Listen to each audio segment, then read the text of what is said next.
Committee looking at the Upper Churchill Memorandum of Understanding. That's Dennis Browne. Good morning, Dennis. You're on the air. Good morning, Paddy. Welcome to the show. Well, thank you very much. Lovely day there. 'Tis a lovely day. I'm looking forward to getting out in it. Let's start with Mr. Wilson's resignation. So the letter was penned on the 12th of May, but we just found out about it this month. So did he submit the letter to you? Let's go back. Just give me a few minutes to put this in context. Where all this came from is the recommendation that we put forward during the Muskrat Falls inquiry that the government establish a path forward getting ready to 2041 because, as experts told us during the inquiry, it takes 20 years to plan a project. The commissioner took our advice, and the commissioner told us that they advised the government to appoint an expert panel in preparation for 2041 and with a mandate to determine the best approach to be taken by the province in attempting to secure maximum long-term benefits from the Churchill Falls generating station.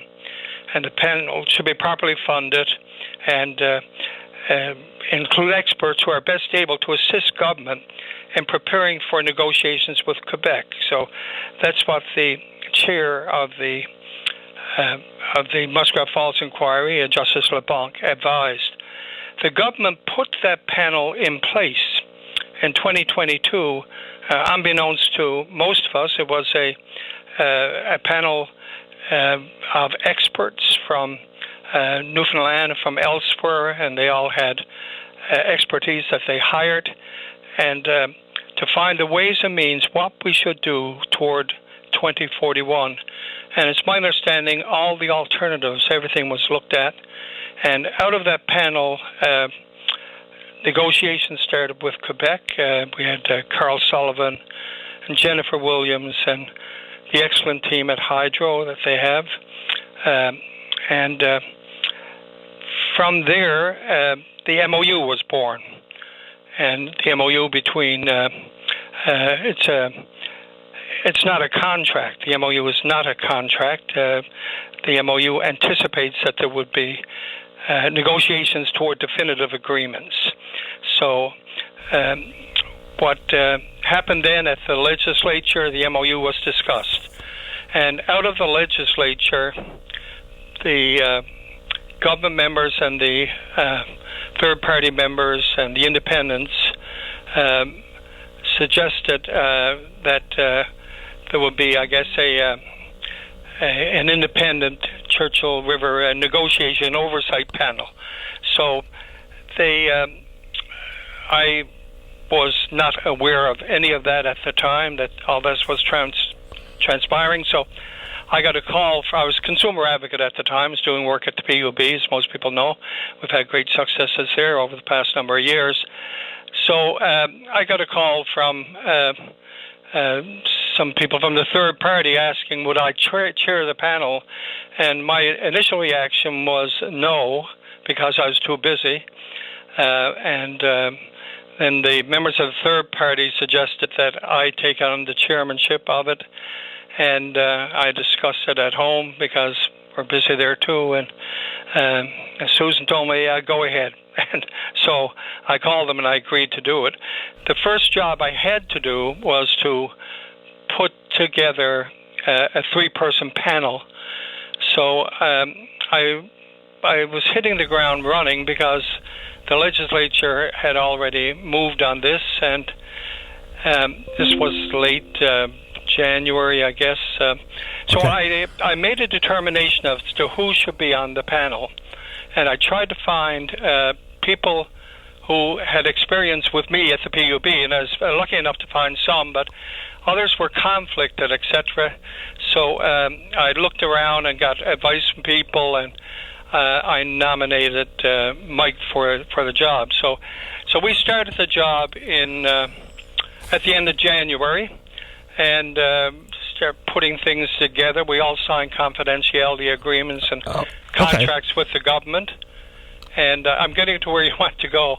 So we worked in February and March. In April, some of us were taking vacation, including Mike, and he had advised us of that before he took the job, that he was going to be off for the month of April. And then in May, when he came back, we were meeting and getting ready to have high-level meetings at Hydro, and he informed that he was no longer wanting to be a member of the panel, and I accepted that. He didn't put his resignation in me. I did not appoint. He had put his resignation into the government. So if you put your resignation in under our agreements, I think you had 2 weeks to give notice. So I think he followed that. I think there was a lot of transition going on inside the government at the time. The new government was coming in, etc. So we wanted an appointee immediately to do the 3-member panel. So we got Dr. Guy Holborn, who had been our advisor throughout all this. So we weren't working together, our particular panel with Mike, and we weren't working together a long time. Okay, I'm simply trying to establish when the Premier found out, though, Dennis, and I appreciate that. One of the mistakes the government made is not releasing the information garnered by the 2041 panel, period. But I'm trying to ascertain as to when the Premier knew, because these are important items here. You know, if they're going to use your panel as the independent oversight body, and we're going to speak about independence here now in a second, I'm just trying to establish when the Premier knew, because he said he just found out when the media asked him. So did Michael Wilson resign to the Premier's knowledge on the 12th of May this year?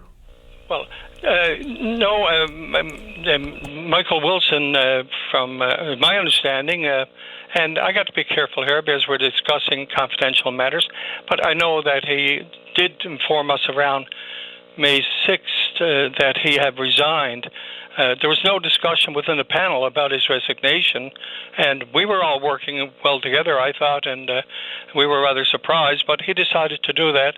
So then there was a 2-week period where he had given notice, I think, so we were pretty close then to the last week of May.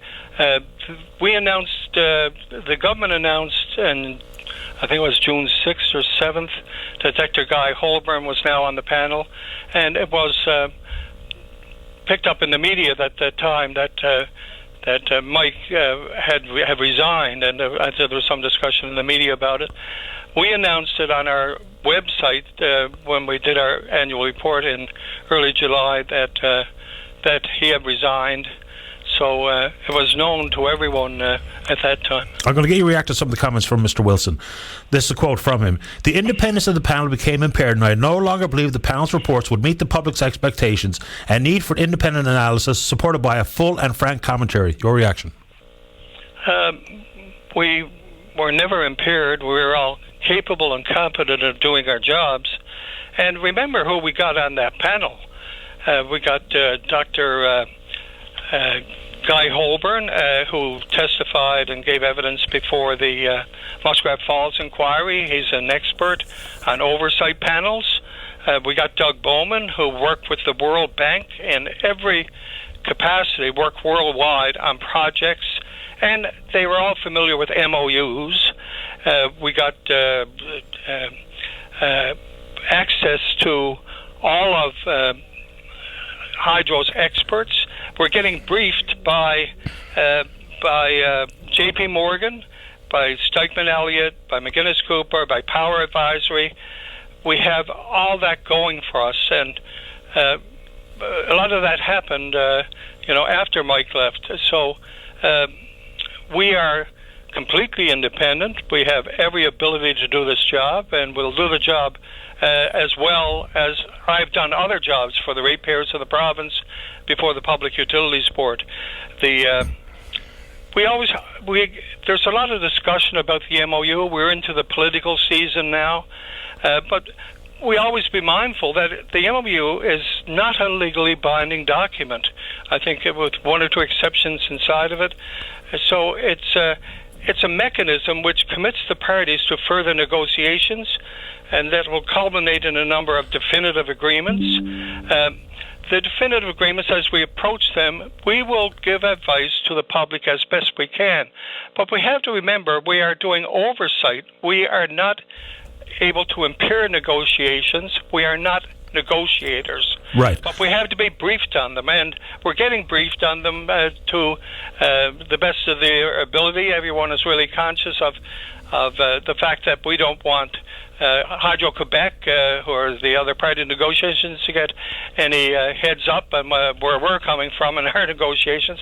But we're pretty satisfied, and we've got a good, competent, capable group. We have, as we have with Mike there's no there was no difference there. We got a great, good, competent, capable group, and we are definitely moving forward. We are not impaired in any way, and that might have been an opinion, but I don't share that opinion. Okay. We are more experienced in working with the utilities as consumer advocate. We know how to go about it quite a bit, so we're taking the same approach, and we get good results as we always have. So this is not a piece of a report that Mr. Wilson worked out, having resigned on the 12th of May, but he goes on to speak to the July report. He says the July report does not provide any findings arising from a detailed review of the MOU. It does not provide any insight as to the reasonableness of the project costs, risks, or projected benefits are fairly stated. It does not identify open items to be negotiated or key decisions to be made during an ongoing negotiation process. It provides little insight as to the specific oversight mechanisms deployed by the panel to ensure public policy and commercial objectives will be achieved. For me, the most impactful paragraph from his letter. So if all of that is what Mr. Wilson's assessment of the ability for the panel to operate independently and to provide to the public and recommendations to the government all of these detailed reviews, reasonableness of project costs, risk and projected benefits, all the most important parts of it. So if he feels that, how and where is he wrong? Look at the first report we made to the government. I think it was in March month, and the recommendations we had there, etc. So what we did this time around isn't too much different. We cannot get involved in negotiations. That's not our bailiwick. We are not negotiators. We are overseers. Furthermore, we do a report to Cabinet as to what we're finding. And the report we give to Cabinet is, of course, confidential, but it's not the same as what we're writing to the ratepayers, because we are into confidential matters, dealing with negotiations and dealing with better ways forward. And all our experts got together and we report to Cabinet. We just had the report to them in the new Cabinet in July month, I think it was, and we are benefiting the province in that way. Obviously, we can't put down what the weaknesses are in negotiations, what we see the strengths are, and publish them and send them off to Quebec. We don't want to impair negotiations in any way, so we're very careful. And the people of the province would expect that of us. We can't negotiate in public. We want to get toward good definitive agreements, and as we move forward in the negotiations, we'll try to find the way and means of informing more and more. So before definitive agreements ever come to be, there will be a big public discussion on all of this. Okay. Remember now, both Hydro and the government has said we might not be able to reach the objectives of the MOU inside the definitive agreements, and they're quite open to walk. They've used that term. We can't get what we're looking for, and we got good people negotiating this. I'm not asking for inside baseball in negotiations, but does it constitute inside baseball to offer reasonableness of project costs, identifying risks associated with project benefits, and whether or not they're fairly stated? Those types of things, that's not commercial sensitivities, that's not intellectual property, that's risk assessment as part of oversight, isn't it? But it might not be accurate, because most of the costing estimates are all forecast. We're into forecasting here. And therefore, that's something to keep in mind. When people are out there commenting on these, they're commenting on a forecast cost. And everyone has a right to be out there. Everyone has a right to speak. It's a democracy. And we appreciate the criticisms that we are undertaking. But we're doing what's required for the benefit of the province. We will not put misleading information out there. The information we will put out there, when it's out there, will be something the people of the province can rely upon, and they can take that from me. When we put facts out there in reference to various matters, that's what they will be. And as we get toward negotiations, and as we are, well, they're in the negotiations now, and remember, we have the benefits that other people don't have. We have briefings from Stikeman Elliott. We have briefings from J.P. Morgan. We have briefings from the Hydro executive. So we know a lot more about what is transpiring than those who are writing pieces and commenting out there. Some people, I think Hydro has offered everyone an opportunity to come and get briefed. Some people have taken advantage of that, which will be a good thing. But the briefings and the information and where we're going forward, a lot of it is based on forecasting. So we want to be very careful, Patty, to ensure that we're not misleading in any way. And in terms of numbers and the like, we're being very careful here. I appreciate your time. We want to do so for the benefit of the province, but the province has my commitment as consumer advocate to come up with the same good results as we have at the PUB, and they will be results that they can rely upon when we make comments publicly and when we come to some understanding of where the definitive agreements are going. But we have to move forward to the definitive agreements. The MOU is not a contract. We have to see what the definitive agreements will state.